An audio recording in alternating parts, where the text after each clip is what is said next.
اگر حضرت مجھے اجازت دے دے اس مسئلہ آپ کو سمجھ میں آئے گا، قصے سے میں آپ کو بتاتا ہوں۔ میں یتیم مدرسے میں پڑھتا تھا، ایک دو جوڑا پھٹے پرانے ہمارے کپڑے ہی ہوتے تھے جامع فاروقیہ میں، اور اللہ آپ کا بھلا پاکستان میں ایک صابن آتا تھا کپڑے دھونے کے لیے، 101 نمبر اس کا ہوتا تھا، یہ پاکستانی فیصل آباد والوں کو شاید یا ہو، کپڑے دھونے کے لیے 101 نمبر، 1.5 روپے میں وہ صابن ملتا تھا۔ یہ صابن اللہ آپ کا بھلا کرے 4 مہینے تک کپڑے بھی اسی سے دھوؤں، غسل بھی اسی سے کروں، اور کچھ نہیں۔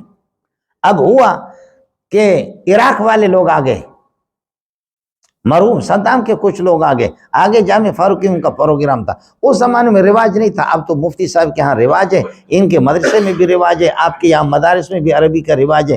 کراچی میں اس زمانے میں، اب تو کراچی میں ماشاءاللہ عروج پر، ابھی میں تھرینڈا میں گیا ہوں اور وہاں میں نے درس اس کا دیا، مشکات کا درس دیا اور کتابوں کے درس میں نے عربی میں دیا۔ وہ سارے طلبہ اور اساتذہ وہ کہہ رہے ہم عربی گفتگو کرتے ہیں، وہ سارے کے سارے شیخ موسیٰ عراقی کراچی کے اس کے شاگرد، شیخ موسیٰ عراقی میرا شاگرد ہے، وہ سارے کے سارے تو اب تو عربی، لیکن اس زمانے میں عربی کا رواج نہیں تھا، نہ دارالعلوم میں، نہ بنور ٹاؤن میں، نہ فاروقی میں، کچھ بھی نہیں۔ بعد میں اس کی بنیاد ڈل گئی جامع فاروقیہ سے، اللہ حضرت شیخ الحدیث کو غریق رحمت کر دیں۔ اب حضرت اقدس مولانا تقی صاحب والوں کے ہاں بھی ماشاءاللہ عروج پر ہے عربیت، بنوری ٹاؤن کی شاخوں میں عروج پر، اس زمانے میں اس قسم کا سلسلہ نہیں تھا۔ تو اب مسئلہ کیا ہو گیا، دوسرے کی مستعار چیز وہ آپ کو بتا رہا ہوں کہ یہ عرب لوگ آ رہے ہیں، تو حضرت میں درجہ ثانی میں تھا، تو حضرت اقدس نے فرمایا، اعلان کیا کہ بابا کوئی لوگ ہے اس قسم کے طلباء میں کسی میں استعداد ہے کہ عربی میں تقریر کرے، جب وہ لوگ آئیں گے عربی میں تقریر کرے۔ میں نے کہا جی میں کروں گا، جی میں تقریر کروں گا۔ ابھی درجہ ثانیہ ثالثہ کے اندر ہے، جی میں تقریر کروں گا۔ تو حضرت نے فرمایا کہ کل پرسوں پھر یہ ہے کہ سنا دینا تقریر۔ اور مولانا حسین احمد صاحب یہاں ان کا شاگرد بیٹھا ہوا مولانا کلیم الرحمن صاحب، مولانا حسین احمد صاحب نے بھی، وہ اوپر درجات میں تھے، اس نے بھی، اس کو استادوں نے لکھ کر کے بہترین تقریر تھی، اس کی تقریر غضب کی تقریر تھی۔ میں نے اپنے کوئی تقریر خود لکھ کر کے کوئی ٹوٹی پوٹی اس قسم کی تقریر میں نے حضرت کو سنا دی، حضرت کو پسند آ گئی تقریر، پسند آ گئی، فرمایا تم دونوں کے دونوں تقریر کرنا جب وہ عرب آئیں گے۔ لیکن مجھے کہا کہ جب وہ عرب آئیں گے مہمان خصوصی آپ انہی کپڑوں میں آؤ گے؟ میں نے کہا نہیں حضرت، میں بن ٹھن کر کے آ جاؤں گا۔ میں نے کہا کہ حضرت بن ٹھن کر کے آ جاؤں گا، پریشانی کی کوئی ضرورت نہیں ہے۔ کہا کیسے؟ بس میں نے کہا کوئی ترتیب نہیں ہوتی تھی۔ ایرانی ان کے پاس پیسہ ہوتا تھا، ایرانی پڑھتے تھے، ایرانی ہمارے بلوچ برادری کو میں نے کہا یار اللہ کے لیے کوئی اچھی سی ٹوپی دے دو، اور یہ کہ کوئی رومال دے دو، کوئی اچھے سے چپل دے دو، ایک جوڑا دے دو۔ انہوں نے میرے 2 جوڑے ایسے تھے کہ ان کو دیکھ کر فرشتے بھی پریشان ہوتے تھے۔ میرے یتیم کے غریب کے 2 جوڑوں کو دیکھ کر کے فرشتے بھی پریشان ہوتے تھے۔ اب خیر میں بھی بلوچ، اور جس نے مجھے عاریتاً بہترین جوڑا بھی دے دیا، اس نے دے دیا، رومال بھی دے دیا، چپل بھی اس نے دے دی، کپڑے استری کر کے دے دیا۔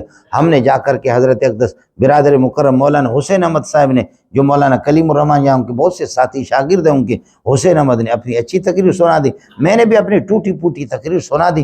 تقریر سنانے کے بعد اب وہ بلوچ کے کپڑے بھی میں نے پہنے، رومال بھی اسی کے، اس کے جلسہ ختم نہیں ہوا، بلوچ کہتے ہیں کہ میرے رومال دے دو، میرے چپل دے دو، یہ کرو،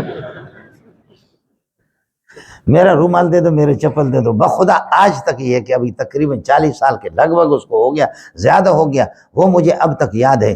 جی اسی طریقے پر ہوگا، مستعار جو آپ کا وجود ہے، مستعار جو حیات آپ کے پاس ہے، آپ گاڑی چلا رہے ہوں گے، گھر کی زیارت آپ کو نصیب نہیں ہوگی، وہ چیز اپنی لے لے گا، وہ اپنی چیز کو آپ سے لے لے گا۔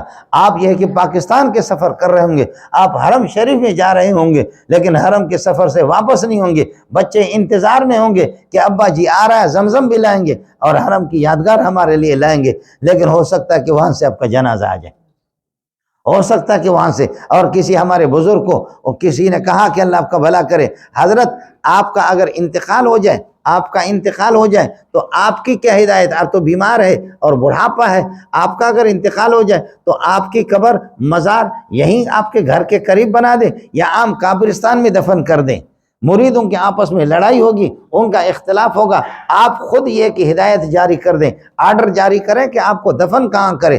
بس وہ خدا کا بندہ کیسا تھا، اس نے کہا لڑنے کی ضرورت نہیں، مجھے کفن بھی نصیب نہیں ہوگا، لڑنے کی ضرورت نہیں، مجھے کفن بھی نصیب نہیں ہوگا۔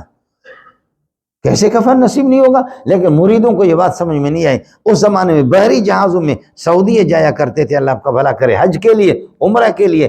یہ اوپر والے پرواز والے یہ جہاز نہیں، بحری جہازوں میں حجاج حضرات جاتے، وہ بحری جہاز میں چلے گئے، جہاز غرق ہو گیا، کفن بھی نصیب نہیں ہوا، قبر بھی نصیب نہیں۔ اللہ کو پیارے ہو گئے، یقیناً اس نے مقام تو پا لیا۔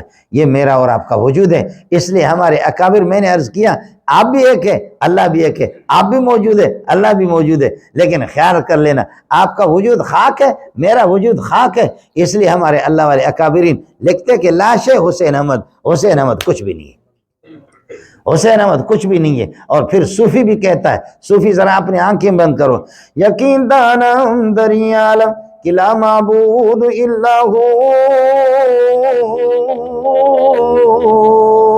یقین دانم دریا عالم کہ لا معبود الا ہو، ولا موجود فی الکونین ولا مقصود الا ہو۔ میرا یقین ہے کہ اس کائنات کے اندر کوئی معبود نہیں، ایک اللہ کی ذات ہے، اور میرا یقین ہے ولا موجود فی الکونین ولا مقصود الا ہو، ادھر کوئی بھی موجود نہیں، یہ عارضی زندگی ہے کیا، اصل موجود وہی ہے۔